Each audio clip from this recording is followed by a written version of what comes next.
Hello प्यारे बच्चों, कैसे हो सब लोग। आई होप कि सब बहुत अच्छे से होंगे। इस पर्टिकुलर वीडियो में हम लोग क्लास 10th चैप्टर 1 यानी कि केमिकल रिएक्शन एंड इक्वेशन का कंप्लीट एक्सरसाइज को सॉल्व करने जा रहे हैं।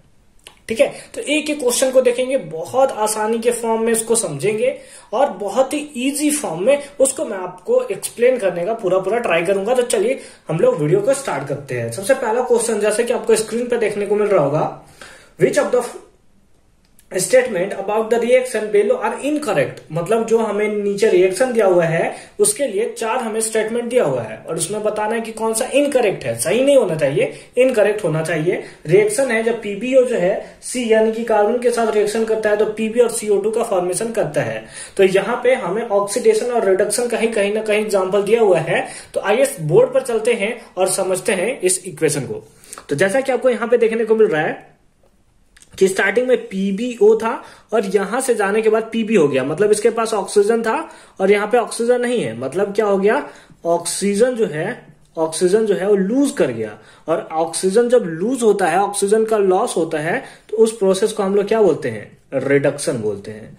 क्या बोलते हैं, रिडक्शन बोलते हैं। यहां पे अगर हम लोग कार्बन देखें तो कार्बन किससे किस में चेंज हो रहा है, तो कार्बन C से CO2 में चेंज हो रहा है। यानी कि यहाँ पे कार्बन का क्या हो रहा है, तो कार्बन का हम लोग बोल सकते हैं इसका हो रहा है ऑक्सीडेशन। ऑक्सीडेशन क्या होता है, addition of oxygen is called oxidation and the losing of oxygen यानी कि ऑक्सीजन का लूज होना लॉस होना, उसी को हम लोग क्या बोलते हैं, रिडक्शन। तो यहाँ पे हम लोग क्या देखने को मिल रहा है कि लेड ऑक्साइड जो है वो Pb बना रहा है। इसका मतलब लेड ऑक्साइड का रिडक्शन हो रहा है और हम लोग देखें तो कार्बन का ऑक्सीडेशन हो रहा है। तो चलिए हम लोग देखते हैं ऑप्शन पे क्या क्या है। पहला ऑप्शन है लेड इज गेटिंग रिड्यूस्ड। तो बिल्कुल ये जो ऑप्शन होगा बिल्कुल गलत होगा, क्योंकि लेड ऑक्साइड रिड्यूस्ड हो रहा है ना कि लेड रिड्यूस्ड हो रहा है। ठीक है, समझ रहे हैं ना, लेड ऑक्साइड रिड्यूस हो रहा है ना कि लेड रिड्यूस हो रहा है। ऑप्शन बी में चलते हैं। ऑप्शन बी क्या है, carbon dioxide is getting oxidise. Carbon dioxide नहीं, कार्बन जो है वो कार्बन डाइऑक्साइड में ऑक्सीडाइज्ड हो रहा है। तो हमारे यहाँ पास क्या हो रहा है, कार्बन ऑक्सीडाइज्ड हो रहा है, यानी कि बी भी जो है वो इनकरेक्ट है। सी ऑप्शन पे चलते हैं। सी ऑप्शन क्या है, carbon is getting oxidised. Carbon जो है ऑक्सीडाइज्ड हो रहा है, तो बिल्कुल सी ऑप्शन हमारा है वो सही है। डी ऑप्शन पे चलते हैं। D lead oxide is getting reduced.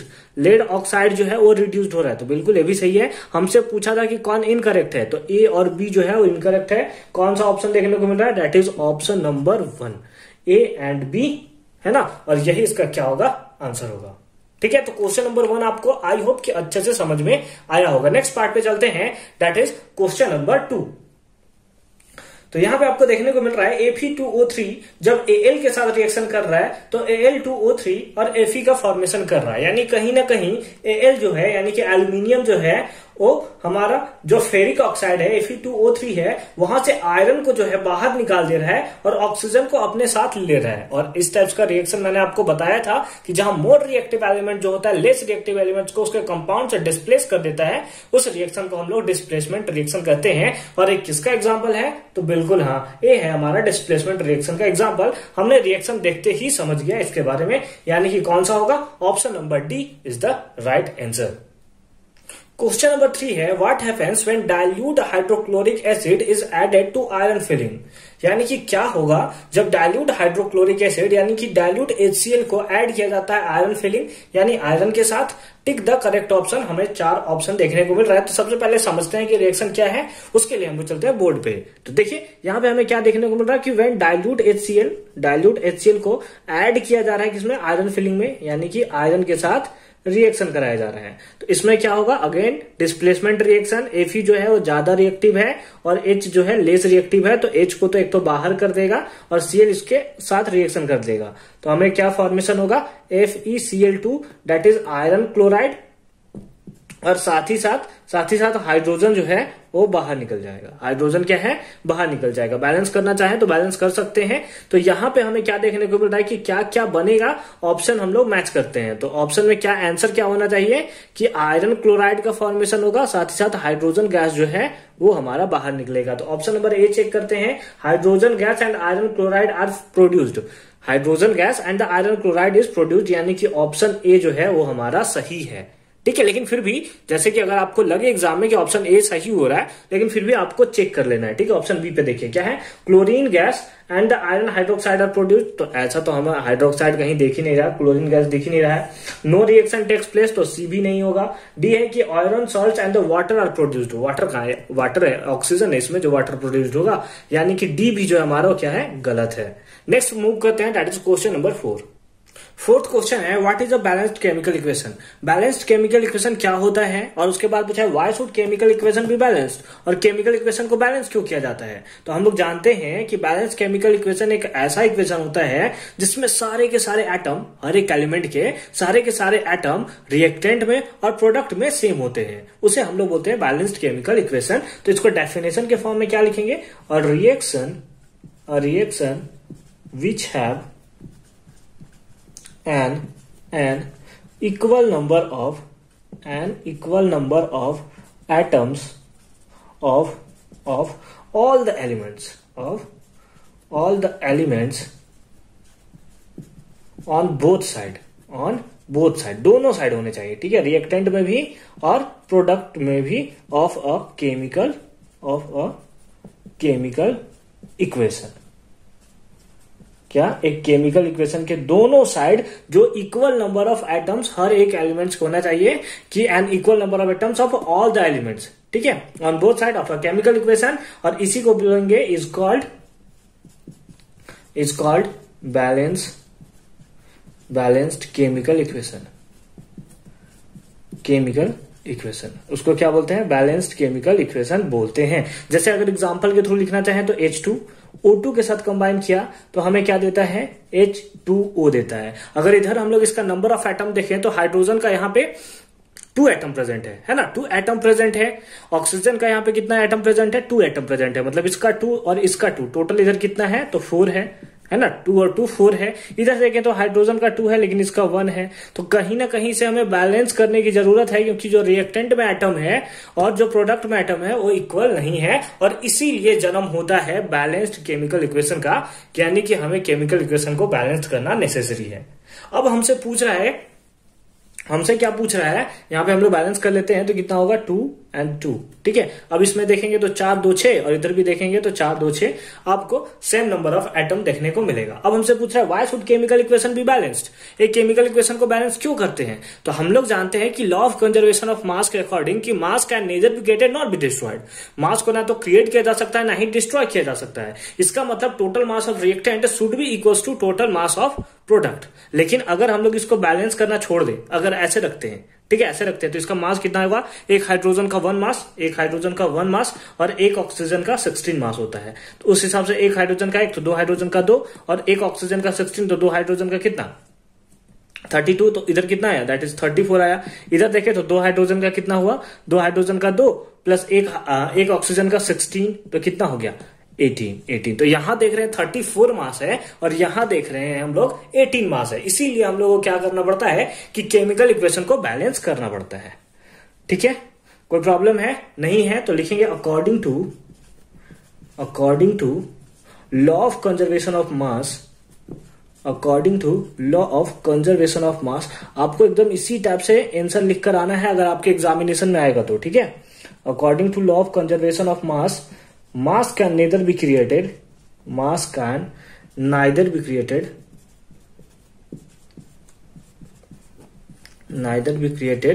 nor destroyed, है ना, nor be destroyed, ना ही उसको खत्म किया जा सकता है। therefore in a chemical reaction, therefore इस टाइप से होता है ना, in a chemical reaction या in a chemical equation the total mass of reactant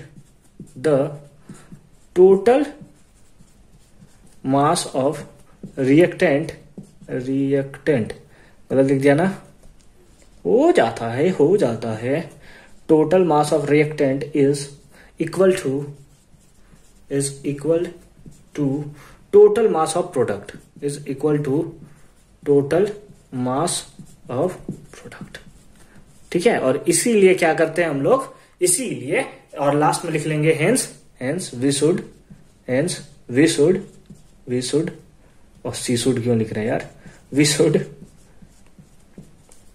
balance a chemical equation, we should balanced a chemical equation. इसीलिए क्या करते हैं हम लोग, एक केमिकल इक्वेशन को जो है वो बैलेंस्ड करते हैं। तो आइए एक बार फिर से हम लोग शॉर्ट में इसको पढ़ लेते हैं। क्या है कि बैलेंस्ड केमिकल इक्वेशन क्या है? बैलेंस्ड केमिकल इक्वेशन एक ऐसा रिएक्शन है जिसमें हर एक एलिमेंट का दोनों साइड यानी रिएक्टेंट और प्रोडक्ट में नंबर ऑफ एटम जो होता है इक्वल होता है। बैलेंस क्यों किया जाता है? तो हम लोग according to law of conservation of mass जानते हैं कि mass can neither be created nor be destroyed, इसलिए जब जितना रिएक्टेंट में होना चाहिए उतना प्रोडक्ट में होना चाहिए, और इसी कारण हम लोग क्या करते हैं, उसको बैलेंस कर सकते हैं ताकि रिएक्टेंट का मास प्रोडक्ट के मास के इक्वल हो। तो आई होप कि क्वेश्चन नंबर 4 का अच्छे से आपका क्लियर हुआ होगा। Next that is question number 5। Question number 5 है, एक्चुअली इसमें टोटल 4 क्वेश्चन है, एक एक करके देखते हैं। सबसे पहले ट्रांसलेट द फॉलोइंग स्टेटमेंट। हमें क्या करना है, फॉलोइंग स्टेटमेंट को ट्रांसलेट करना है in chemical equation and then balance them. किसमें? केमिकल इक्वेशन के फॉर्म में, एंड उसके बाद हमें बैलेंस करना है। पहला क्वेश्चन है hydrogen gas combine with nitrogen to form ammonia. ठीक है, क्या है कि हाइड्रोजन गैस जो है वो कंबाइन करता है नाइट्रोजन के साथ, मतलब H2 गैस जो है वो किसके साथ कंबाइन करता है? नाइट्रोजन गैस के साथ, और फॉर्म किसका करता है? अमोनिया का फॉर्मेशन करता है, दैट इज NH3 गैस का फॉर्मेशन करता है। तो सबसे पहले इसको हमने किसमें? केमिकल इक्वेशन के फॉर्म में चेंज कर लिया। अब हमसे बोल रहा है कि बैलेंस देम, है ना, and then balance them, balance कीजिए। तो इधर देखेंगे हाइड्रोजन कितना है 2, इधर कितना है 3, तो इसके पहले लगाते हैं 2, इसके पहले लगा लेते हैं 3, है ना। बैलेंस करने का एक मेथड मैंने आपको बताया था, ABCD मेथड, जो कि इसके लेक्चर नंबर 2 है। नीचे कंप्लीट प्लेलिस्ट मिलेगा, उसके आप लेक्चर नंबर 2 में जाएंगे, लिखा होगा ऊपर थंबनेल पे आपको देखने को मिलेगा, balance chemical equation by ABCD method, है ना। तो उसके थ्रू भी आप इसको कर सकते हैं। ऐसे हीट एंड ट्रायल मेथड के थ्रू नॉर्मली आपका हो जाएगा। इधर नाइट्रोजन कितना 2, इधर नाइट्रोजन कितना 2, हाइड्रोजन कितना 6, हाइड्रोजन 6, यानी कि हमारा बैलेंस हो गया। सेकेंड क्वेश्चन है hydrogen sulphide gas burn in air. क्या है hydrogen sulphide? Hydrogen sulphide that is H2S gas हमें दिया हुआ है, बर्न करता है एयर में। एयर का मतलब O2 में बर्न कर रहा है, ठीक है। किसमें बर्न कर रहा है? O2। एयर में बर्न करना मतलब O2 में बर्न करना, और O2 हमें पता है होता है कैसा होता है? गैस होता है। टू गिव वाटर, वाटर मतलब क्या देता है? H2O देता है, H2O लिक्विड फॉर्म में होता है, प्लस साथ ही साथ देता है सल्फर डाइऑक्साइड। सल्फर डाइऑक्साइड का फॉर्मूला क्या होता है? SO2 गैस, ठीक है। SO2 गैस हमें देखने को मिलता है। चलिए इसको बैलेंस करते हैं। हाइड्रोजन 2, इधर भी हाइड्रोजन 2, सल्फर 1, इधर भी सल्फर 1। अब यहाँ पे हमें ऑक्सीजन देखने को मिल रहा है, इधर 2 है और इधर 2 और 1 3 है ना। तो इससे पहले लगा लेते हैं 2, इससे पहले कितना लगा लिया हमने 2, तो अब ऑक्सीजन कितना हो गया? 2 और 2 4। तो इधर लिख लिया हमने ऑक्सीजन कितना? 2 और 2 4। लेकिन इससे हाइड्रोजन चेंज हो गया। हाइड्रोजन कितना हो गया? हाइड्रोजन हो गया हमारा 2 और 2 4, है ना, 2 और 2 4। तो हाइड्रोजन को भी हमें कितना करना होगा? 4 करना होगा। हाइड्रोजन को कितना करना होगा? 4 कर लिया। फिर उसके बाद हमने देखा कि जैसे हाइड्रोजन को हमने 4 किया, सल्फर भी यहाँ डबल हो गया, है ना, सल्फर भी डबल हो गया। और इधर सल्फर 1 है तो इसके पहले 2 लगा दिया। अब इसको लगाने से फिर ऑक्सीजन चेंज हो गया। ऑक्सीजन कितना हो गया?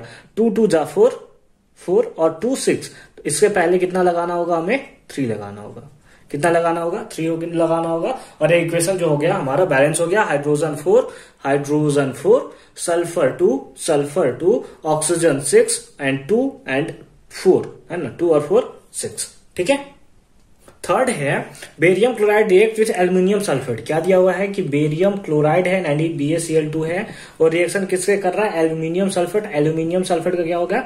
Al2SO4 का होल थ्राइस एल्यूमिनियम सल्फेट के साथ रिएक्शन कर रहा है to give aluminium chloride. Aluminium chloride का फॉर्मेशन कर रहा है AlCl3। साथ ही साथ प्रेसिपिटेट ऑफ बेरियम सल्फेट क्या कर रहा है कि बेरियम सल्फेट का एक प्रेसिपिटेट हमें दे रहा है, ठीक है। तो यहाँ पे अगर हम लोग इसको बैलेंस करें तो बेरियम 1 है, ठीक है। क्लोरीन यहाँ 2 है, यहाँ पे क्लोरीन हमें कितना देखने को मिल रहा है? 3 है। तो अगेन क्या कर लेंगे? इससे पहले हम लोग मल्टीप्लाई कर लेंगे 2 से, और इससे पहले हम लोग मल्टीप्लाई कर लेंगे 3 से, ठीक है। तो क्लोरीन हमारा यहाँ पे बैलेंस हो गया।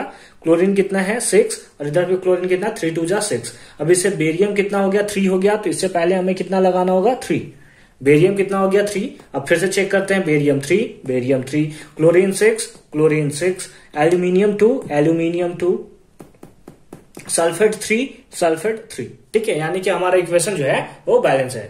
फोर्थ पार्ट है कि potassium metal react with water. Potassium metal है, रिएक्ट कर रहा है किसके साथ? वाटर के साथ, दैट इज H2O के साथ रिएक्शन कर रहा है। H2O के साथ रिएक्शन करने के बाद पोटेशियम हाइड्रोक्साइड दे रहा है, that is KOH, and hydrogen gas, और hydrogen gas that is H2 gas का फॉर्मेशन हमें कर रहा है। ठीक है, किसी का नहीं लिखे हैं तो नहीं लिखते हैं। हाइड्रोजन गैस का यहाँ पे हमें फॉर्मेशन कर रहा है। बैलेंस करना है, बैलेंस करते हैं। इधर पोटेशियम 1, इधर पोटेशियम 1, इधर H2, इधर 3 हो गया। ठीक है, तो इससे पहले लगाना पड़ेगा 2। अब 2 हाइड्रोजन और 2 हाइड्रोजन कितना हो गया, 4 हाइड्रोजन, 4 हाइड्रोजन। तो इससे क्या हो गया, ऑक्सीजन भी हमारा 2 हो गया। तो पोटेशियम के पहले भी हमारा 2 लगाना होगा। अब देखें यहाँ पे 2 पोटेशियम, हाइड्रोजन 4, तो 2 और 2 4, ऑक्सीजन 2, ऑक्सीजन 2, यानी कि हमारा इक्वेशन जो है बैलेंस हो गया। तो आई होप कि क्वेश्चन नंबर 5 आपको अच्छे से समझ में आया होगा।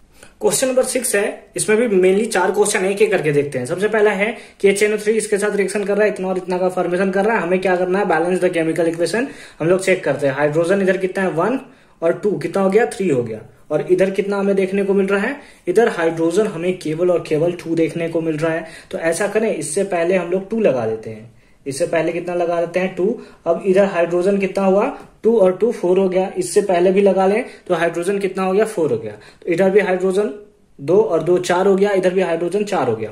नाइट्रोजन देखें, नाइट्रोजन तो 2 है, नाइट्रोजन 2 है। O3 मतलब ऑक्सीजन हमें कितना देखने को मिल रहा है, ऑक्सीजन हमें 3 2 जा 6 और 2 8 देखने को मिल रहा है। 3 2 जा 6 और 2 8 देखने को मिल रहा है। कैल्शियम 1, यानी कि ये जो हमारा इक्वेशन है वो हमारा बैलेंस हो चुका है। सेकेंड है NaOH, इसके साथ कंबाइन किया, इतना और इतना का फॉर्मेशन किया। हमें क्या करना है, बैलेंस करने से मतलब है Na इधर 1 है, Na 2 है, तो इसको 2 से मल्टीप्लाई कर लिया तो हमारा कितना हो गया, 2Na हो गया। ठीक है, ठीक है। SO4 यहाँ 1 है, SO4 1 है। ठीक है, यानी कि अब इसमें हम लोग को चेक करना है, हाइड्रोजन कितना हो गया, 2 हो गया। हाइड्रोजन इधर कितना देखने को मिल रहा है, सॉरी ऑक्सीजन इधर 2 हो गया। ऑक्सीजन कितना हो गया, 2 हो गया, है ना। तो इधर ऑक्सीजन कितना हो गया, 2। अब बैलेंस है ऑक्सीजन, फिर हमारा हाइड्रोजन 4 हो गया, 2 और 2 कितना हो गया, 4, यानी कि ये हमारा इक्वेशन जो है वो हमारा यहाँ पे कंप्लीटली बैलेंस हो गया। थर्ड क्वेश्चन है, NaCl AgNO3 के साथ रिएक्शन करता है। NaNO3 और AgCl का फॉर्मेशन करता है। यहां देखें तो Na 1 times, Na 1 times, Cl 1 times, Cl 1 times, Ag 1 times, Ag 1 times, NO3 1 times, NO3 1 times, यानी कि हमारा इक्वेशन जो है खुद ब खुद यानी कि पहले से ही बैलेंस है। इसीलिए मैंने फोर्थ क्वेश्चन भी साथ लिख रखा था। यहाँ पे देखें तो हमें क्या है, बेरियम क्लोराइड जो है सल्फ्यूरिक एसिड के साथ फॉर्मेशन कर रहा है, मतलब रिएक्शन कर रहा है, फॉर्मेशन कर रहा है बेरियम सल्फेट और हाइड्रोक्लोरिक एसिड का। ठीक है, यहाँ पे बेरियम 1, क्लोरीन 2, यहाँ पे क्लोरीन 1, तो बैलेंस हो गया हमारा। हाइड्रोजन 2, SO4 1, यानी कि क्वेश्चन नंबर 6 जो था वो कंप्लीटली बैलेंस हो गया। क्वेश्चन नंबर 7 है, right the balance chemical equation for the following reaction. फिर से कितना बैलेंस केमिकल रिएक्शन लिखवाएगा यार। कैल्शियम हाइड्रोक्साइड तो कितना होगा, CaOH का whole twice, plus carbon dioxide that is CO2 combine करेगा, कितना, कैल्शियम कार्बोनेट का फॉर्मेशन कर रहा है, यानी कि CaCO3 का फॉर्मेशन कर रहा है। साथ ही साथ H2O बाहर निकल रहा है। कैल्शियम 1, ऑक्सीजन 2 और 2 4, इधर ऑक्सीजन 3 और 1 4। ठीक है, हाइड्रोजन 2, कार्बन 1, यानी कि इक्वेशन हमें पहले से ही बैलेंस गिवन है। सेकेंड क्वेश्चन है, जिंक प्लस सिल्वर नाइट्रेट, तो जिंक का क्या होगा, Zn, प्लस सिल्वर नाइट्रेट का क्या होगा, दैट इज AgNO3। ठीक है, तो ये फॉर्मेशन किसका करेगा, zinc nitrate that is ZnNO3 का whole twice, plus silver that is Ag का। ठीक है, अब Zn बैलेंस है। NO3 अगर यहां देखें तो NO3 इधर 2 है और इधर 1 देखने को मिल रहा है, तो इससे पहले हमने 2 लगा लिया। इससे लगाने से Ag कितना हो गया, 2 हो गया, तो इससे पहले हमने 2 लगा दिया और ये हमारा इक्वेशन क्या हो गया, बैलेंस्ड केमिकल इक्वेशन। सी क्वेश्चन है, एल्यूमिनियम है ना, यानी कि Al कंबाइन किया किसके साथ, copper chloride that is CuCl2 के साथ कंबाइन किया, फॉर्मेशन किया aluminium chloride that is AlCl3, और साथ ही साथ कॉपर का दैट इज Cu का फॉर्मेशन करता हुआ हमें नजर आता है। ठीक है, चलिए इसको बैलेंस करते हैं। Al 1 टाइम्स है, कोई प्रॉब्लम नहीं है। Cl3 है, Cl2 है, बस यही गड़बड़ है। इससे पहले लिखना होगा 2, इससे पहले कितना लिखना होगा 2, तो Cl कितना हो गया 6, तो इससे पहले कितना लिखना होगा 3। ठीक है, 3 हो गया, तो क्लोरीन तो हमारा बैलेंस हो गया। इससे कॉपर बिगड़ गया, कॉपर कितना हो गया 3 हो गया, तो इससे पहले हम लोग लगा लेंगे क्या 3Cu। ठीक है, अब कॉपर भी सुधर गया। एल्यूमिनियम 2 है, एल्यूमिनियम 2 हो गया, तो फिर से देख लेते हैं, चेक कर लेते हैं। एल्यूमिनियम 2, कॉपर 3 और 3 2 जा 6 क्लोरीन, और इधर भी हमें 6 क्लोरीन देखने को मिल रहा है। फोर्थ और लास्ट क्वेश्चन है, barium chloride that is BaCl2 combine किया किसके साथ, पोटेशियम सल्फेट यानी कि K2SO4 के साथ, ठीक है, कंबाइन किया, फॉर्मेशन करता है बेरियम सल्फेट यानी कि BaSO4 का, और साथ ही साथ potassium chloride that is KCl का फॉर्मेशन करता है। बैलेंस करेंगे K2 तो K2Cl2 यानी कि हमारा इक्वेशन जो हमारा डी पार्ट था, 7 का डी पार्ट था, वो हमारा कंप्लीटली बैलेंस हो चुका है। नेक्स्ट पार्ट में मूव करता है that is question number 8। Question number 8 है right the balanced chemical equation. Again balanced chemical equation लिखना है यार, कितना लिखवाएगा। फॉर द फॉलोइंग जो हमें दिया हुआ है गिवन है, identify the types of reaction in each case, और उसके बाद टाइप्स ऑफ रिएक्शन ही बताता है। 4 टाइप्स का रिएक्शन पड़ा है ना, कॉम्बिनेशन, डिकम्पोजिशन, डिस्प्लेसमेंट और डबल डिस्प्लेसमेंट, ठीक है। तो चलिए एक करके पढ़ते हैं। पोटेशियम ब्रोमाइड, पोटेशियम ब्रोमाइड का फॉर्मूला दैट इज KBr। अगर इसमें प्रॉब्लम होता है आप लोगों को तो क्या करना है, आपको एक वीडियो मिल जाएगा how to write a equation, है ना, how to write a equation, Edulover search कीजिएगा आपको मिल जाएगा, अदरवाइज मेरे को लिंक मिलेगा तो ऊपर मैं आई बटन पे दे दूंगा, ठीक है। बेरियम आयोडाइड, तो उसका फॉर्मूला क्या होगा, BaI2, ठीक है, अभी कितना में है, एक्वस में है, प्लस क्या देता है, potassium iodide, potassium iodide that is KI देता, ओ सॉरी गिब्स ना, पोटेशियम आयोडाइड कैसा देता है, that is aqueous, plus barium bromide that is BaBr2, barium bromide, ठीक है, कैसा देता है, दैट इज सॉलिड, ठीक है। फेज आप लिख दोगे तो अच्छी बात है, दिया हुआ है गिवन है तो। अब बैलेंस करते हैं के, ठीक है, बैलेंस है Br, नहीं बैलेंस है 2। अब 2 देने से क्या हो गया, हमारा जो K का सिग्निफिकेंस था बिगड़ गया। इससे पहले भी हमें कितना देना होगा, 2 देना होगा, I2 है, यानी कि हमारा जो इक्वेशन था वो बैलेंस हो गया। फिर से चेक कर लेते हैं, 2K, 2Br, I2, BaBl, ठीक है, यानी कि अब हमारा इक्वेशन जो है वो बैलेंस है। हमसे पूछा है टाइप्स ऑफ रिएक्शन बताना है, तो यहां पे हम लोग देख रहे हैं कि एक्सचेंज ऑफ आयन हुआ है। ये जो पोटेशियम था इसके आयोडीन को लेकर रिएक्शन बनाया है, और ये जो बेरियम था इसके Br के साथ लेकर यहाँ पे कॉम्बिनेशन करके और एक कंपाउंड का फॉर्मेशन किया हुआ है। तो ये कौन सा रिएक्शन है बताइए, बिल्कुल ये कौन सा रिएक्शन है, that is double displacement reaction, है ना, समझ गए ना, क्योंकि exchange of ions takes place, यही बताया था ना डबल डिस्प्लेसमेंट रिएक्शन में, डबल डिस्प्लेसमेंट रिएक्शन,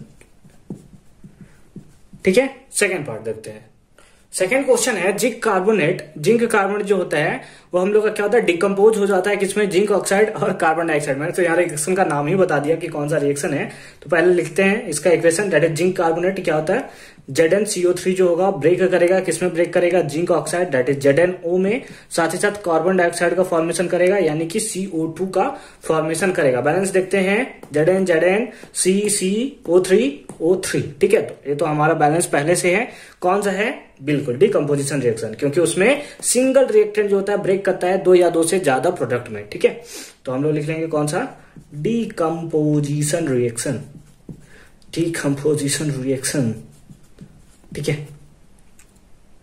थर्ड है हमारा hydrogen gas, that is H2 gas जो है वो रिएक्शन कर रहा है क्लोरीन गैस, तो Cl2 गैस के साथ। अब यहाँ पे 2 क्यों लिख लिया सर, क्योंकि हाइड्रोजन जो होता है नेचर में मतलब मॉलिक्यूल्स के फॉर्म होता है, कभी सिंगल नहीं होता है, यानी कि H कभी Cl के साथ रिएक्शन नहीं करेगा।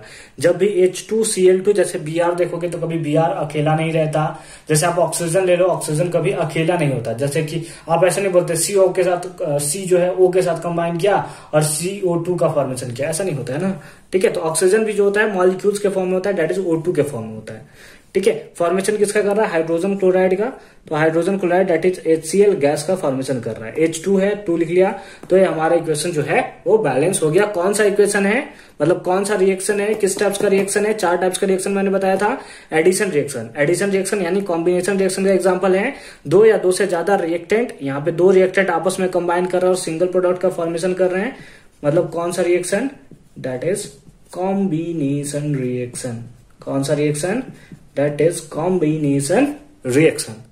फोर्थ पार्ट है मैग्नीशियम यानी कि Mg, रिएक्शन किया किसका, हाइड्रोक्लोरिक एसिड यानी कि HCl के साथ रिएक्शन किया, फॉर्मेशन किया magnesium chloride that is MgCl2 plus किसका, हाइड्रोजन गैस का, और हाइड्रोजन कभी अकेला नहीं होता है, ठीक है। मैंने आपको बताया, मैंने यहाँ पे इसका स्टेट लिखना भूल गया, ठीक है, अच्छे से लिख दो सर, थोड़ा बैलेंस भी करोगे अभी।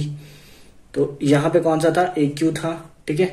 अब यहाँ पे इसको लिखे अच्छे से लिखते हैं, that is aqueous plus hydrogen gas that is H2 gas, ठीक है। बैलेंस करना है इसको, बैलेंस करते हैं। Mg है हाइड्रोजन एक, हाइड्रोजन इधर दो दो हाइड्रोजन हो गया, ठीक है, क्लोरीन भी दो दो हो गया। यानी कि क्वेश्चन नंबर 8 भी हमारा यहाँ जो है वो कंप्लीट होता है। उससे पहले हमें इसका बताना है कि कौन सा टाइप्स है, ठीक है। तो कौन सा टाइप से बताइए, देखकर बताइए। Mg जो था H को डिस्प्लेस कर दिया और Cl का प्लेस ले लिया, कौन सा रिएक्शन? बिल्कुल डिस्प्लेसमेंट रिएक्शन। क्योंकि क्या है, हाइड्रोजन से ज्यादा रिएक्टिव कौन है? मैग्नीशियम, यानी मैग्नीशियम ज्यादा रिएक्टिव है हाइड्रोजन से, इसीलिए मोर रिएक्टिव एलिमेंट जो था लेस रिएक्टिव एलिमेंट्स को डिस्प्लेस कर दिया उसके कंपाउंड से। तो कौन सा हो गया? डिस्प्लेसमेंट रिएक्शन, ठीक है।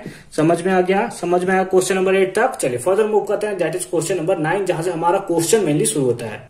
क्वेश्चन नंबर 9 है, what does you mean by exothermic and endothermic reaction. Exothermic reaction और इंडोथर्मिक रिएक्शन के बारे में बताना है, गिव एग्जांपल और एग्जांपल भी देना है। अगेन इसके बारे में मैंने बहुत अच्छे से डिटेल वीडियो बना रखा है, जो इसका पार्ट नंबर 3 है। आपको नीचे प्लेलिस्ट में उसका लिंक मतलब डिस्क्रिप्शन में उसका लिंक मिलेगा, कंप्लीट प्लेलिस्ट का। उसका दूसरा पार्ट है ना, दूसरा पार्ट जो है इसी के ऊपर बेस्ड है, ठीक है। फिलहाल देखते हैं क्या है यहाँ पे एक्सोथर्मिक रिएक्शन। तो एक्सोथर्मिक रिएक्शन, इसको मैंने याद करने का तरीका भी बताया था। क्या होता है exothermic reaction? a reaction in which heat is released, heat क्या होता है? वो हमारा रिलीज्ड होता है, ठीक है। एग्जाम्पल भी लिखना है, एग्जाम्पल भी देना है। तो इसके लिए मैंने आपको एग्जाम्पल भी बताया था। क्या बताया था? जब CaO को एडिशन कराते हैं H2O में, तो फॉर्मेशन होता है हमारा किसका? CaOH का होल ट्वाइस, है ना। और साथ ही साथ हमारा हीट का जो है वो फॉर्मेशन होता है। और यही रिएक्शन जो होता है वो हमारा कौन सा होता है? एक्सोथर्मिक रिएक्शन होता है। एक्सोथर्मिक रिएक्शन क्या होता है? ऐसा रिएक्शन जिसमें हीट रिलीज होता है। याद करने का तरीका बताया था मैंने कि इसके स्टार्टिंग में एक्स है। एक्स मतलब क्या होता है? जैसे कि अभी बच्चों के है ना 10th क्लास में आप लोग के ही अभी 2-3 बार दिल टूट चुके होंगे, तो आप लोग बोलते होंगे अपने मतलब अगर क्लासमेट है तो क्लासमेट को देखकर बोलते होंगे ये मेरा एक्स है। एक्स मतलब पुराना, छोड़ा हुआ, निकला हुआ। तो वही है एक्सोथर्मिक। एक्सोथर्मिक मतलब ऐसा रिएक्शन जिसमें हीट जो है रिलीज होता है। या आप लोग का जैसा तो है नहीं कि किसी और को रिलीज करेगा तो बोलेगा कि मेरा एक्स जा रहा है। बेचारा रिएक्शन है, केमिस्ट्री है, इज्जत करना पड़ेगा। तो इसमें क्या करेगा? हीट रिलीज करेगा। तो उस रिएक्शन को हम लोग बोलेंगे एक्सोथर्मिक रिएक्शन। और इसमें क्या होगा? ये क्या है सर? तो इसको हम लोग बोलते हैं क्विक लाइम। क्या बोलते हैं? Quick lime. जो आप चूना खरीद के लाते हो, देखे होगे आप या आपके पापा लाते होंगे, चूना खरीद के लाते होंगे, ठीक है। उसमें वाटर मिक्स करते होंगे। तो जैसे ही वाटर मिक्स करते होंगे तो यहाँ पे हमारा लाइम वाटर बनता होगा, है ना, लाइम वाटर बनता होगा। और साथ ही साथ बहुत सारा हीट जो होता है बाहर निकलता है, ठीक है। तो यही रिएक्शन जो होता है एक्सोथर्मिक रिएक्शन होता है। अब आपके मन में एक क्वेश्चन आता होगा, नहीं आता है तो आना चाहिए। क्या आना चाहिए? कि हीट क्यों निकला सर? हीट क्यों निकला? तो बोलेंगे क्योंकि एक्सोथर्मिक रिएक्शन था। नहीं, एक्सोथर्मिक रिएक्शन तो तब ना आया जब हीट निकला। हीट निकला होगा तब तो उस रिएक्शन को एक्सोथर्मिक रिएक्शन बोले होंगे। लेकिन हीट निकला क्यों? हीट आखिर यहां पे निकला क्यों? ऐसे हम लोग और किसी और का रिएक्शन करते हैं तो हीट तो नहीं रिलीज होता है, लेकिन इस केस में हमें हीट क्यों रिलीज हुआ?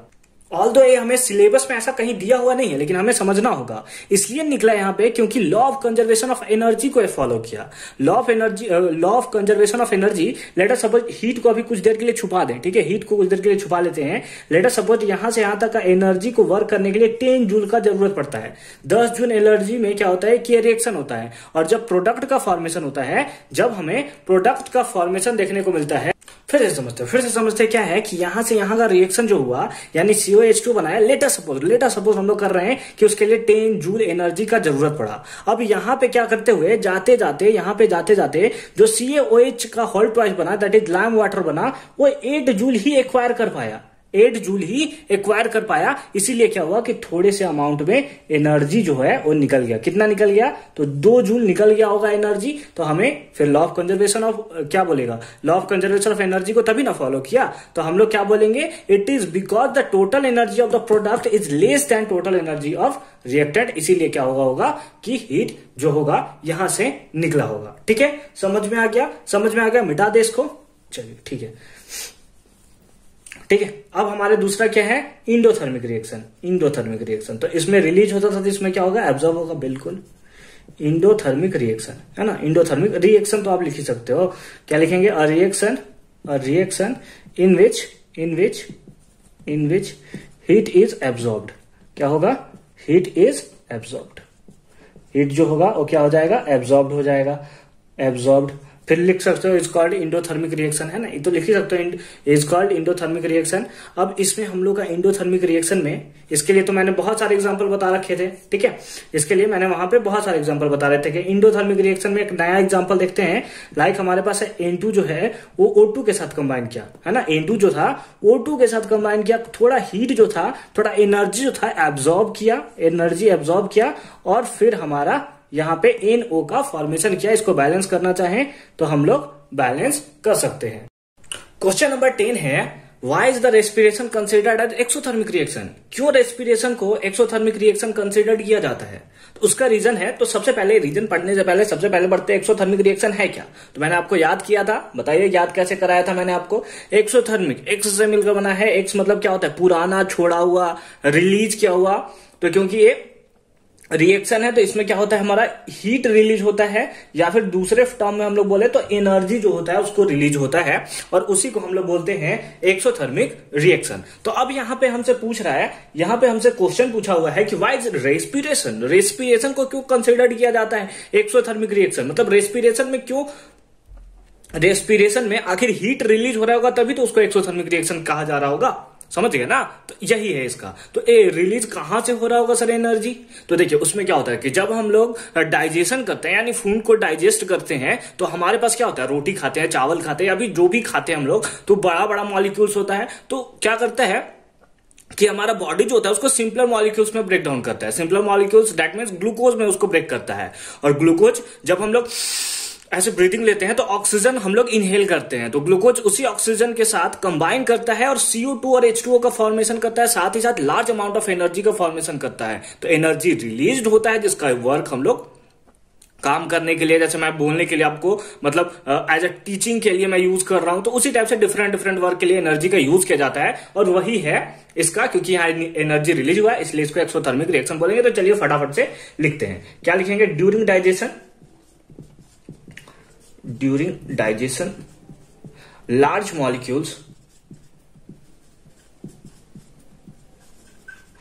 molecules of food are broken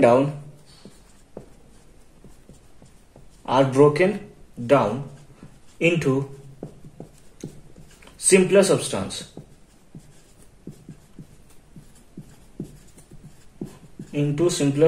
such as glucose,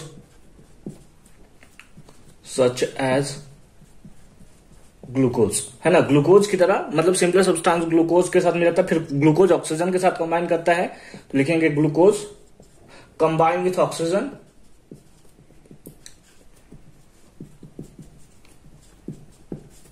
glucose combine with oxygen, है ना, इन द सेल्स, जो कि सेल्स में प्रेजेंट होता है, in the cells and provide energy.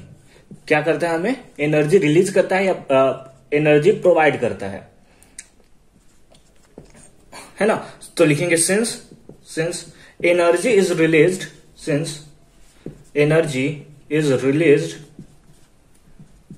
In whole process, इस सारे के सारे प्रोसेस में क्या होता है, एनर्जी रिलीज्ड हो जाता है, देयरफॉर या it is called exothermic reaction, energy is retained in the whole process, hence it is called, ठीक है, hence it is called, ऐसा ही आपको एग्जाम में लिखना है, ठीक है, इसीलिए मैं पूरा एकदम ध्यान देता हूं डेफिनेशन पे। एक्सोथर्मिक रिएक्शन, उसके बाद क्या करना है, क्योंकि ये केमिस्ट्री है तो रिएक्शन मस्ट है, रिएक्शन एकदम लिखना ही लिखना है। ग्लूकोज का फॉर्मूला बताइए, C6H12O6 जब कंबाइन करेगा किसके साथ, O2 के साथ, तो फॉर्मेशन करेगा किसका, CO2 प्लस H2O का, ठीक है, साथ ही साथ लार्ज अमाउंट ऑफ एनर्जी का प्रोडक्शन करेगा, या लार्ज अमाउंट ऑफ हीट भी आप लिख सकते हो, उसका प्रोडक्शन करेगा। सर इसको बैलेंस कर दीजिए। बैलेंस करने के लिए देखिए आपको कुछ नहीं करना है, ठीक है, आप चाहे तो ABCD मेथड के थ्रू यूज करते हैं, है ना। ABCD मेथड मैंने इसके सेकंड वीडियो में बता रखा है, कंप्लीट प्लेलिस्ट का लिंक आपको डिस्क्रिप्शन में मिलेगा, और उसका सेकंड वीडियो जाइए तो बैलेंस और chemical reaction by ABCD method, तो उसके थ्रू आप इसको सॉल्व कर सकते हैं। फिलहाल क्या करना है, यहां पे कितना है, यहां पे ग्लूकोज है, ग्लूकोज को छोड़कर बाकी सब जगह 6 लगा दीजिए, 6 देखिए बैलेंस हो गया, ठीक है, ये बैलेंस हो गया। अब यहां पे हमें क्या देखना होगा कि आपको याद है कंबसन रिएक्शन, इसका एग्जांपल मैंने पहले बताया था, और आपको बताया था कि जो CH4 होता है, दैट इज मीथेन होता है, जब ऑक्सीजन के साथ कंबाइन करता है तो CO2 प्लस H2O का फॉर्मेशन करता है। और ये किसका था? कंबशन रिएक्शन का। कहीं ना कहीं ये भी मिलता जुलता नहीं है इससे, ये जो है इससे मिलता जुलता नहीं है, मतलब ये भी जो है एक special type of combustion reaction हम लोग बोल सकते हैं। और इसमें भी एनर्जी जो होता है हमारा रिलीज होता है। क्वेश्चन नंबर 11 है, why are decomposition reaction are called the opposite of combination reaction. क्यों डिकम्पोजिशन रिएक्शन को अपोजिट बोला जाता है कॉम्बिनेशन रिएक्शन का? Write equation for this reaction. ठीक है, इसके लिए आप एग्जांपल भी बताइए, इक्वेशन बनाइए। ठीक है, तो यहाँ पे हमें समझना होगा कि डिकम्पोजिशन रिएक्शन होता क्या है। तो डिकम्पोजिशन रिएक्शन एक ऐसा रिएक्शन है जिसमें एक रिएक्टेंट टूट करके, ठीक है, एक रिएक्टेंट टूट करके दो या दो से ज्यादा प्रोडक्ट का फॉर्मेशन करता है। तो वहीं पे अगर हम लोग देखें कॉम्बिनेशन रिएक्शन में, तो या दो से ज्यादा रिएक्टेंट आपस में कंबाइन करता है और सिंगल प्रोडक्ट का फॉर्मेशन करता है। ठीक है, तो बस वही चीज हमें यहां पे लिखना है। क्या लिखेंगे? Decomposition reaction, decomposition reaction are those reaction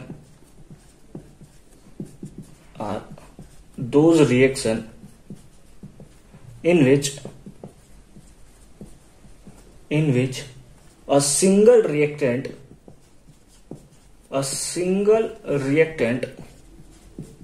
break to form two or more than two products, or more than two products। ठीक है, कंपोजिशन डिकम्पोजिशन रिएक्शन में ऐसा हो गया टू प्रोडक्ट्स। ठीक है, अपोजिटली हम लोग लिखेंगे वाइल अपोजिटली, जबकि क्या होता है अपोजिटली हम लोग बोलेंगे अपोजिट फॉर्म में। हम लोग अगर हम लोग देखें in combination reaction, in combination reaction two और more than two reactant, more than two reactant ना, two or more than two reactant combine to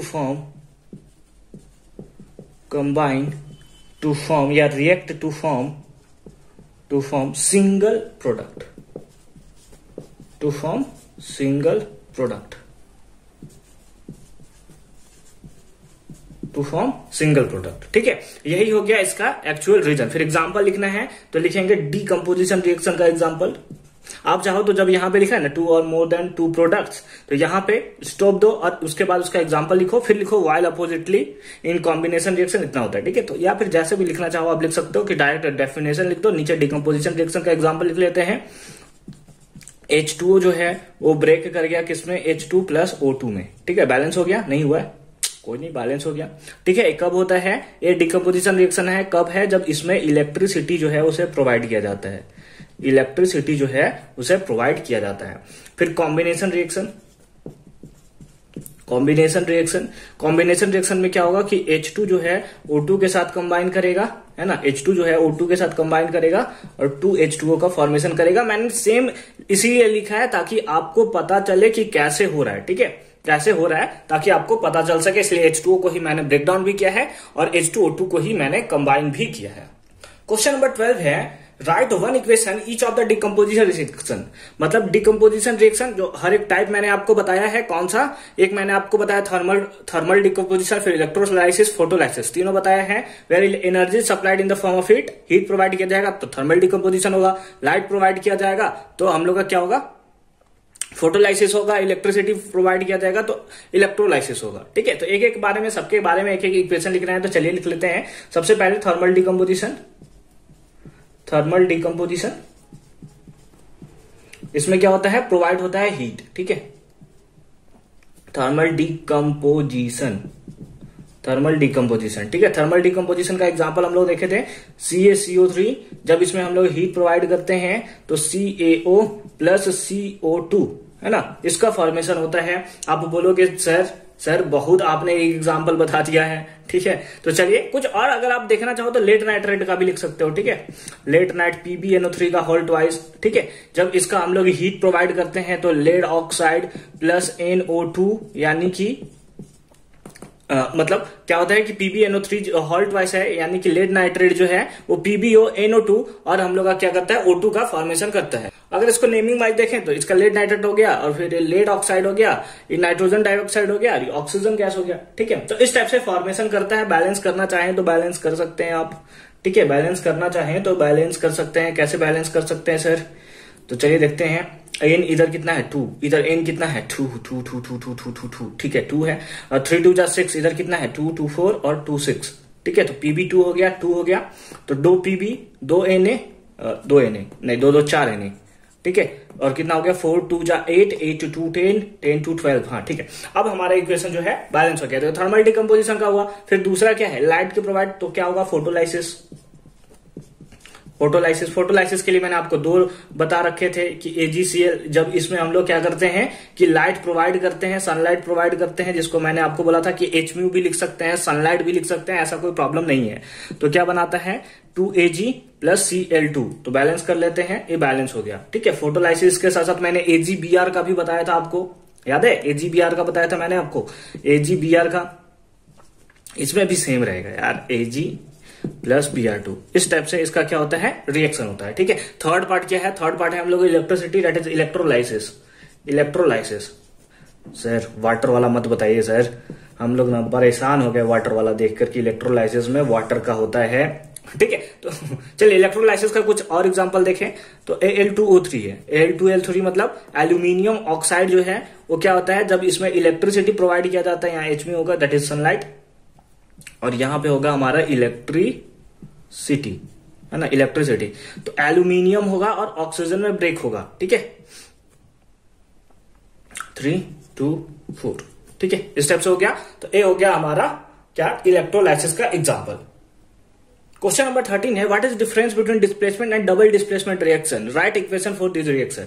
यानी कि हमें बताना है डिस्प्लेसमेंट रिएक्शन और डबल डिस्प्लेसमेंट रिएक्शन में क्या डिफरेंस है। ठीक है, तो जब भी डिफरेंस का बात आए तो आप क्या करोगे, पेज को 2 पार्ट में डिवाइड कर लोगे, ऐसे जैसे मैं डिवाइड कर रहा हूं। ठीक है, ऐसे आप डिवाइड कर लोगे। ठीक है, ऐसा करना ही करना है, डिफरेंस दिया है तो आपको, ऐसा नहीं कि पहले डिस्प्लेसमेंट रिएक्शन लिखे फिर नीचे डबल डिस्प्लेसमेंट, मुझे थोड़ा अच्छा नहीं लगता। ठीक है, आप इस टाइप से डिवाइड करके लिखोगे, बहुत मजा आएगा और देखने में भी अच्छा लगेगा। ठीक है, तो सबसे पहले ऊपर में लिखोगे difference between displacement and double displacement reaction are as following. तो एक तरफ लिख लेते हैं डिस्प्लेसमेंट रिएक्शन, एक तरफ लिख लिया हमने क्या, डिस्प्लेसमेंट रिएक्शन, और एक तरफ हमने लिख लिया double displacement reaction.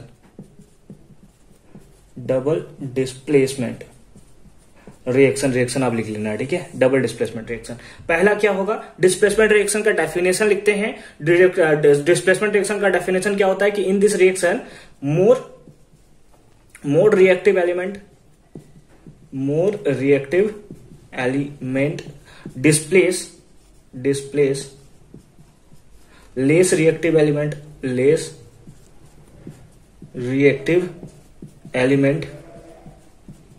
more reactive element displace the less reactive elements from its compound।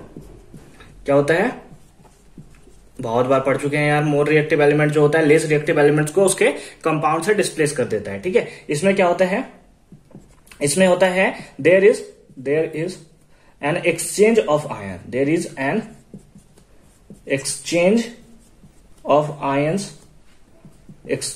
Ions takes place, है ना, टेक्स प्लेस।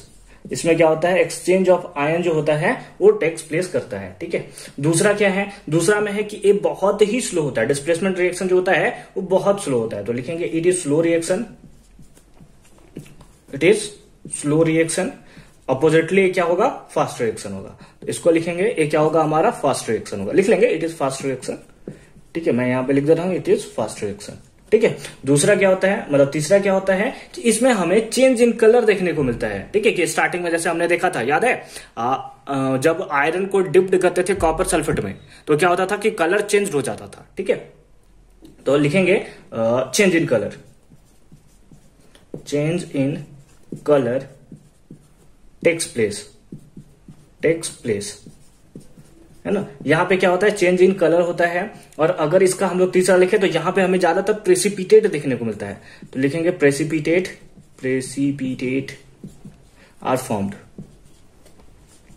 प्रेसिपिटेट जो होता है उसका फॉर्मेशन होता है। और लास्ट पॉइंट जो है हमारा, उसमें हम लोग एक एक एग्जांपल दोनों का लिख लेंगे। तो एक एक एग्जांपल कुछ भी लिख सकते हो, जैसे आयरन का ही हम लोग ले लिया था अभी। कॉपर सल्फेट के सॉल्यूशन में जब उसको हम लोग डिप्ट करते हैं तो हमारा आयरन सल्फेट और कॉपर का फॉर्मेशन करते हैं। और मैंने देखा भी था कि कॉपर सल्फेट स्टार्टिंग में कैसा था, ब्लू कलर का था, है ना। ऐसा था कि कॉपर सल्फेट ब्लू कलर का था। जब आयरन नेल को डिप्ट करते थे तो उसका कलर जो होता था कैसा हो जाता था, फेड हो जाता था, है ना, फेड हो जाता था, थोड़ा हल्का हो जाता था। इसका एग्जांपल लिखें, इसका एग्जांपल लिखें। इसका एग्जांपल तो हमने बहुत सारा लिखा था, कौन सा एग्जांपल लिख लें, लाइक NaNO3, ठीक है, इसका लिख लेते हैं। NaNO3 जब उस रिएक्शन किया AgCl के साथ, कम प्लेस है ना, तो ताकि बैलेंस नहीं करना पड़ेगा हमको। समझदार बच्चा हो यार आप लोग, नहीं समझे। AgNO3 दिख रहा है, नहीं दिख रहा है, कोई बात नहीं, अब दिखेगा, ठीक है। तो इस टाइप से आप लिखोगे डिफरेंस की, कैसे इस दोनों के बीच को डिफरेंस को हमें लिखना है। क्वेश्चन नंबर 14 है, इन अ रिफाइनिंग ऑफ सिल्वर, सिल्वर का जब रिफाइनिंग किया जाता है, मतलब प्योर सिल्वर हमें मिलना है, इसके लिए उसको रिफाइनिंग करेंगे। द रिकवरी ऑफ सिल्वर, जो रिकवरी ऑफ सिल्वर मतलब सिल्वर को जहां से निकाला जाता है, कहां से निकाला जाता है, from silver nitrate solution, involve displacement bye, किसके साथ डिस्प्लेसमेंट कराया जाता है, तो कॉपर मेटल के साथ। तो write down the reaction involve, तो बस हमें रिएक्शन लिखना है, ठीक है। यानी कि AgNO3 है ना, सिल्वर नाइट्रेट है। जब इसमें हम लोग कॉपर को ऐड करेंगे तो हमें पता है क्या है, डिस्प्लेसमेंट रिएक्शन के अकॉर्डिंग कि मोर रिएक्टिव एलिमेंट जो होता है लेस रिएक्टिव एलिमेंट्स को डिस्प्लेस कर देता है। तो कैसे पता चलेगा मोर रिएक्टिव एलिमेंट्स है, तो इसका जो पार्ट नंबर 3 है, हाँ 3 है डिस्प्लेसमेंट रिएक्शन, उसमें मैंने बता रखा है रिएक्टिविटी सीरीज के बारे में, जो कि लेक्चर नंबर 3 है, उसका लिंक अगेन डिस्क्रिप्शन में मिल जाएगा आपको, ठीक है। तो यहां पे क्या होगा, Cu जो होगा इसको डिस्प्लेस कर देगा, तो हमारे पास हो गया CuNO3 प्लस, साथ ही साथ क्या होगा, Ag जो है वो बाहर नहीं, सॉरी CuNO3 नहीं, CuNO3 का होल ट्वाइस प्लस क्या, Ag बाहर निकल जाएगा, दैट इज सिल्वर हमारा बाहर निकल जाएगा। तो देखिए डिस्प्लेसमेंट रिएक्शन का यूज कैसे भी किया गया कि Cu इसके साथ कंबाइन किया, इसको रख लिया, और Ag यानी कि प्योर हमें सिल्वर मिल जाएगा। बैलेंस करना चाहें तो बैलेंस कर सकते हैं, AgNO3 2 and 2, ठीक है। तो ये हमारा बैलेंस हो गया।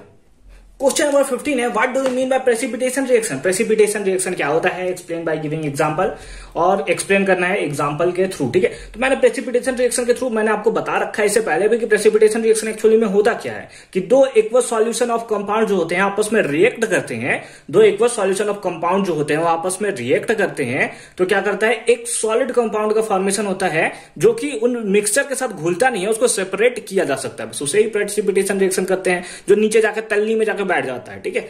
वह बस वही प्रेसिपिटेशन हमें रिएक्शन बोलते हैं। तो चलिए डेफिनेशन लिखते हैं, when two aqueous solution of, ठीक है, when two aqueous solution of compound react with each other, या डायरेक्ट लिखते हैं ना, react and form a solid compound। किसका फॉर्मेशन करता है, एक सॉलिड कंपाउंड का फॉर्मेशन करता है, which can be separated। क्या कर सकते हैं, उसको सेपरेट कर सकते हैं sir, which can be separated from resulting aqueous solution। एकदम रट लेना है इसको, ठीक है। मतलब आंख बंद करके कोई आपसे पूछे प्रेसिपिटेशन रिएक्शन, तो लिखा when two aqueous solution of compounds react to form a solid compound which can be separated from the resulting aqueous solution, ठीक है। बस ऐसा ही आपको बोल देना है, ठीक है। ऐसा होगा, मतलब क्या होगा, अगर एग्जांपल के फॉर्म में लिखें तो AB जो होगा वो एक्वस होगा, CD जो होगा वो हमारा एक्वस होगा, तो हम लोग का फॉर्मेशन होगा एक किसका, AD का फॉर्मेशन होगा, ठीक है। AD का फॉर्मेशन होगा जो कि सॉलिड होगा, है ना, सॉलिड कंपाउंड है ना, तो फॉर्म अ सॉलिड कंपाउंड, और उसके साथ साथ कौन सा, CD, CB, BC, जो भी लिखना चाहे लिख सकते हैं। और AB कैसा होगा हमारा, AB एक्वस सॉल्यूशन होगा, ठीक है। तो यहां पे यही जो होगा वही हमारा PPT होगा, दैट इज की प्रेसिपिटेट होगा, है ना। PPT यही होगा, AD होगा जो सॉलिड कंपाउंड है, और इसको सेपरेट कर सकते हैं हम लोग रिएक्शन के थ्रू, ठीक है। तो एग्जांपल लिख लेते हैं, जो एग्जांपल वहीं लिखे थे, ठीक है। तो लिख लेते हैं BaCl2, ये भी हमारा एक्वस होगा। तो आप चाहो तो साइंस हो कर सकते हो, नहीं चाहो तो मत ही कर सकते हो, ठीक है, कोई दिक्कत नहीं है।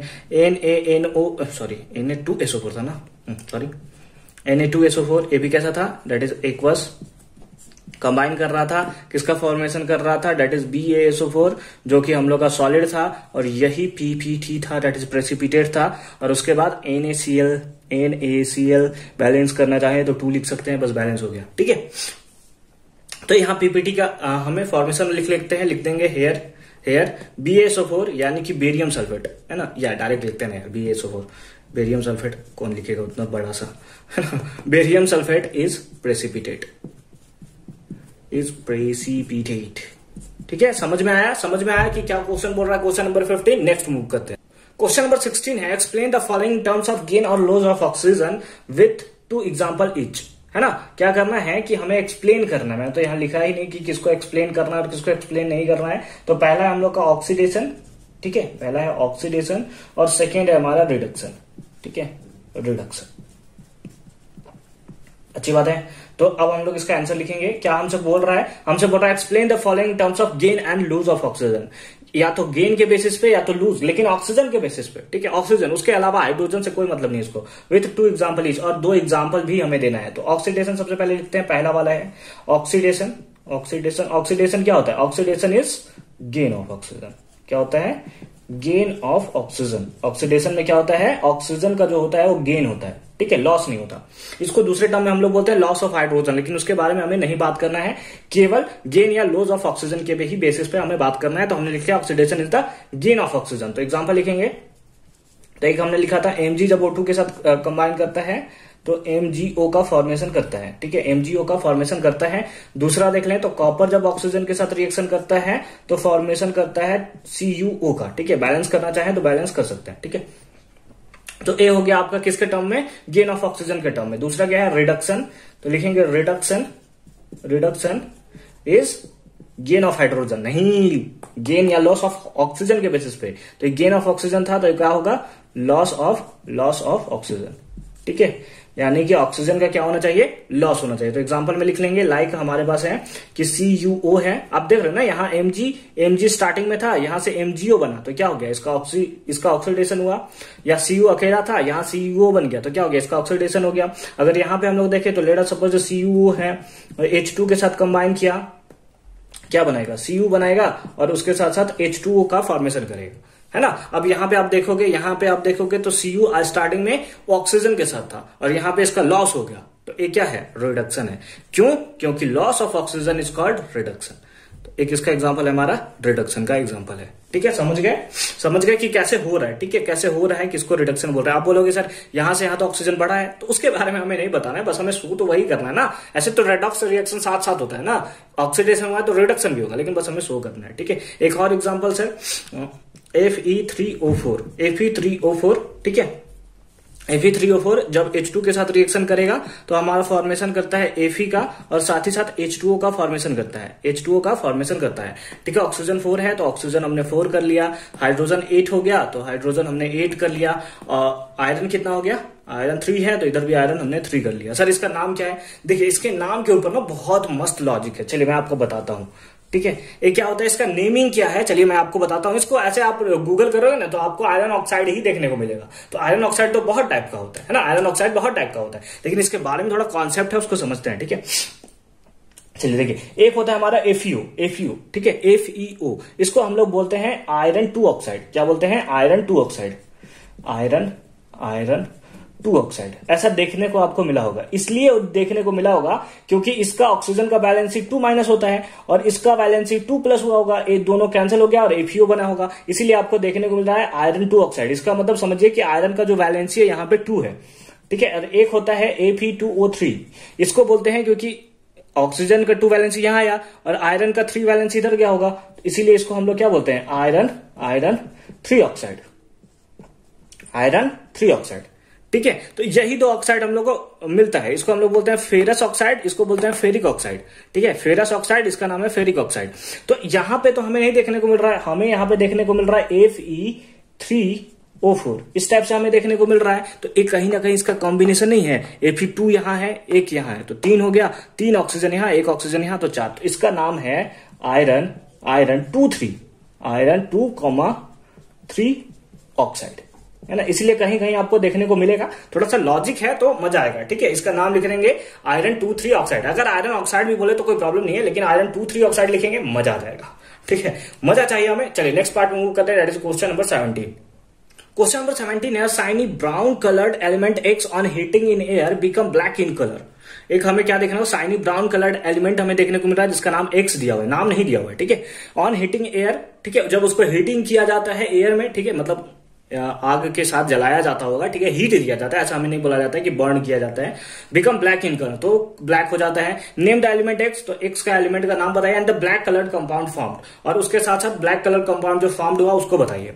तो देखिए जो हमें यहां दिया हुआ है साइनी ब्राउन कलर, तो साइनी ब्राउन कलर एलिमेंट एक समय दिया हुआ, तो साइनी ब्राउन कलर मतलब इस टाइप का जो प्रॉपर्टी हमें शो कर रहा है, इससे पता चल रहा है कि एक्स जो है वो कोई और नहीं बल्कि कॉपर है। आपने घर में कॉपर वायर लगा होगा, देखे होंगे कि कॉपर जो होता है वो साइनी ब्राउन कलर का होता है, ठीक है, मतलब बहुत ज्यादा चमकीला होता है, ठीक है। तो जब इसका हम लोग क्या करते हैं, it become black in colour, जब उसको हीट करते हैं, यानी कि जब कॉपर को हीट करते हैं तो किसमें हीट करेंगे, ऑक्सीजन के साथ ही हीट करेंगे, तो एक क्या बनाएगा, कॉपर ऑक्साइड का फॉर्मेशन करता है, जो कि कैसा होता है, ब्लैक कलर का होता है।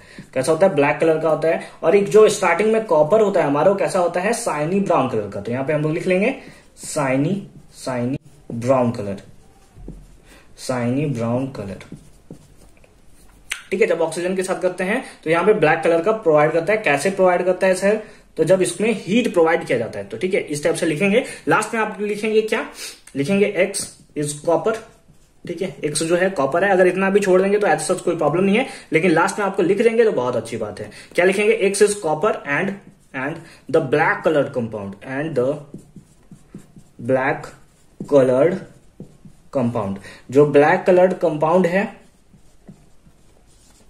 formed, black color compound formed is क्या है, कॉपर ऑक्साइड। क्या है, that is copper oxide, that is CuO, ठीक है। समझ में आया। डेट जे हम लोग नेक्स्ट पार्ट में मूव करते हैं, that is question number 80 number question है, why do we apply paint on iron articles. हम लोग जो आयरन आर्टिकल्स होता है उस पर पेंट क्यों करते हैं, तो हम लोग को एक रस्टिंग कोरोजन हमने पढ़ा था, रस्टिंग ऑफ आयरन के बारे में हमने पढ़ा था। उसमें क्या था कि जब आयरन को, अगर ऐसे नॉर्मली आयरन है बिना पेंट किया हुआ है, तो जब उसको छोड़ दिया जाता है ऐसे नॉर्मली, तो क्या करता है कि मॉइस्चर के साथ, एयर के साथ कंबाइन करके, और वहां पे क्या बढ़ता है, आयरन ऑक्साइड का फॉर्मेशन करता है, जो कि हम लोग का क्या होता है, रस्टिंग ऑफ आयरन होता है, यानी कि रस्ट लग जाता है उसके ऊपर। तो उसी से प्रिवेंट करने के लिए हम लोग का पेंट का यूज करते हैं, ठीक है। तो हम लोग लिखेंगे इट इज बिकॉज, ऐसा क्यों किया जाता है, it is because it prevent, ये क्या करता है, प्रिवेंट देम फ्रॉम कहां से प्रिवेंट करता है, तो फ्रॉम रस्टिंग से हमें प्रिवेंट करता हुआ देखने को मिलता है, ठीक है। अब यहां पे आपको एक ही लाइन, जब स्टार्टिंग कर रहे हैं तो इस बात को आपको लिखना है। क्यों लिखना है सर, तो देखिए हमसे क्या पूछा था कि पेंट क्यों किया जाता है, तो फर्स्ट लाइन में आपने लिख लिया because it prevent from rusting. तो जब एग्जामिनर चेक करेंगे, जब आपके सर चेक करेंगे, तो उन लोग स्टार्टिंग में क्या करते हैं, फर्स्ट लाइन बहुत इंपॉर्टेंट होता है। फर्स्ट लाइन जैसे कि आपने लिख लिया तो उसको क्लियर होगा कि हाँ बच्चे का कॉन्सेप्ट जो है क्लियर है। अगर स्टार्टिंग में राम कहानी लिख रहे हैं, नीचे जाते जाते आप लिख रहे हैं ना, तो फिर बहुत मुश्किल होता है, ठीक है। टीचर समझता है अरे यार ये बहुत बकवास करता है, उसके बाद आंसर लिखता है। तो सबसे पहले आप क्या करेंगे कि एक लाइन आपका बहुत अच्छा होना चाहिए, मतलब सटीक रीजन होना चाहिए। साथ ही साथ अगर नीचे कहीं फोटो है ना तो फोटो बना दीजिए। अब बोलेंगे सर फोटो क्यों बनाना है, तो फोटो टीचर ने आपने देखा होगा कि बार बार आपको पुशअप करते हैं कि फोटो बनाइए। उसका देखिए रीजन यही होता है कि अगर आप चैप्टर पलटते हैं, जैसे जैसे आपके पास चैप्टर है, ठीक है, कोई बुक है आपके पास, आप उसमें चैप्टर पलटते हैं तो कहां सबसे पहले जाता है, कोई वर्डिंग आप देखते हैं, नहीं देखते, सबसे पहले फोटो देखते हैं। तो अगर आप फोटो बना देते हैं ना, तो एग्जामिनर जब चेक करने आता है, देखता है फोटो, अच्छा ये फोटो है, तो मतलब लड़का अच्छा खासा उसका कॉन्सेप्ट जो है क्लियर हुआ, इसीलिए वैसा करता है, ठीक है। फिलहाल देखते हैं क्या, it is because it prevent from rusting, rusting से प्रिवेंट करता है। जब वंस पेंटेड, जब एक बार हम लोग क्या कर लेंगे, पेंटेड कर लेंगे, यानी कि हम लोग उसको पेंट कर लेंगे, तो the surface of iron sorry क्या लिख रहा हूं, it is because it prevent them from rusting once painted on the surface of, क्या, on the surface of iron, the contact, ठीक है, एक बार फिर से, sorry, it is because it prevent from the rusting once painted on the surface of iron, the contact of iron कहां से, iron article लिखा है ना, iron article from moisture, sorry इसके लिए यार मैं थोड़ा अजीब यहां पे हो गया, थोड़ा बिहेव करने लगा। Moisture and air is cut off, है ना, क्या हो जाता है, वो बंद हो जाता है। कट ऑफ हो जाता है and hence rusting is prevented. और इसके कारण क्या होता है कि रस्टिंग जो होता है वो प्रिवेंट हो जाता है। ठीक है, तो इसीलिए उस पर क्या किया जाता है कि हम लोग कोटिंग करते हैं। ठीक है, किसका कोटिंग करते हैं? ऑयलिंग का कोटिंग करते हैं। उसके साथ मैंने आपको बताया जिंक सल्फाइड का भी कोटिंग किया जाता है, जिसको गैल्वेनाइजेशन बोलते हैं। ठीक है, सबका सारा का सारा बताया हुआ है। नेक्स्ट पार्ट मूव करते हैं, that is question number 19। Question number 19 है oils and the fat containing foods items are flushed with nitrogen gas. जो ऑयल या फूड कंटेनिंग फैट कंटेनिंग जो फूड्स होता है उसको फ्लश किया जाता है नाइट्रोजन गैस के साथ। क्यों किया जाता है? तो आपको याद होगा रैंसिडिटी। ठीक है, रैंसिडिटी क्या होता है? अगर उसमें नाइट्रोजन गैस नहीं भरा जाएगा, लेट अस सपोज उसमें ऑक्सीजन आ गया, तो उसको क्या कर देगा? सॉफ्ट कर देगा, उसका टेस्ट को चेंज कर देगा। इसलिए नाइट्रोजन गैस को हम लोग उसमें फिल करते हैं। तो चलिए इसका लिख लेते हैं, it is because nitrogen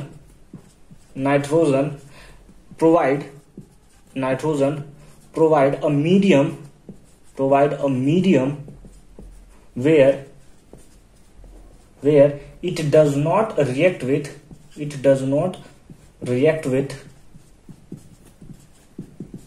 with oil and fat containing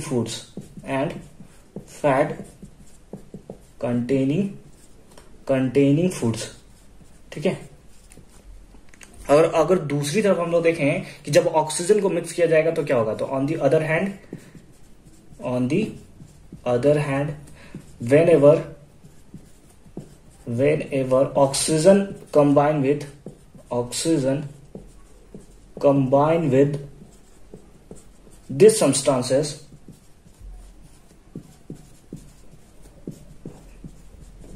and make them rancid। कैसा कर देगा? उसको rancid कर देगा। ठीक है, hence this type of food items are flushed with nitrogen gas to remove ठीक है, to remove oxygen inside the packet या inside the pack। ठीक है, मतलब क्या हुआ? मतलब हुआ कि देखिए कि जो ऑयल और फैट कंटेनिंग फूड्स होता है, अगर वो नाइट्रोजन के प्रेजेंस में आएगा, यानी कि अगर उसके अंदर नाइट्रोजन को रखा जाएगा तो एक मीडियम प्रोवाइड करेगा जो कि किसी और के साथ रिएक्ट नहीं करने देगा। किसको?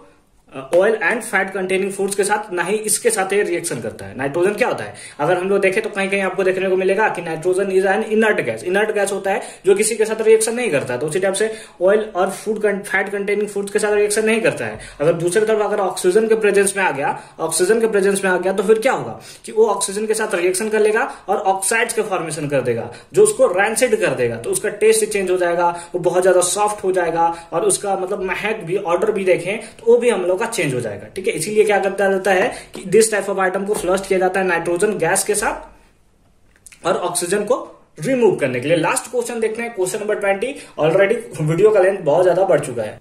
क्वेश्चन नंबर 20 है explain the following terms with one example each, corrosion and rancidity. क्योंकि कोरोजन और रैंसिडिटी के बारे में मैंने बहुत बार आपको बता चुका हूं पहले ही, तो बस मैंने यहाँ पे इसका डेफिनेशन पहले से लिख रखा है कि corrosion it's the process in which the degradation of metallic properties due to attack of atmospheric reagent. क्या हुआ? मेटालिक प्रॉपर्टीज पे जब atmospheric Regent like O2, CO2, H2 जब अटैक कर देता है तो उसका क्या होता है? डिग्रेडेशन हो जाता है, उस पर रस्टिंग लग जाता है। उसी को हम लोग कोरोजन बोलते हैं। जैसे एग्जांपल के लिए आप देखना चाहो तो आयरन में जब ऑक्सीजन और H2 अटैक किया तो यहाँ पे इसी को हम लोग बोलते हैं रस्टिंग ऑफ आयरन।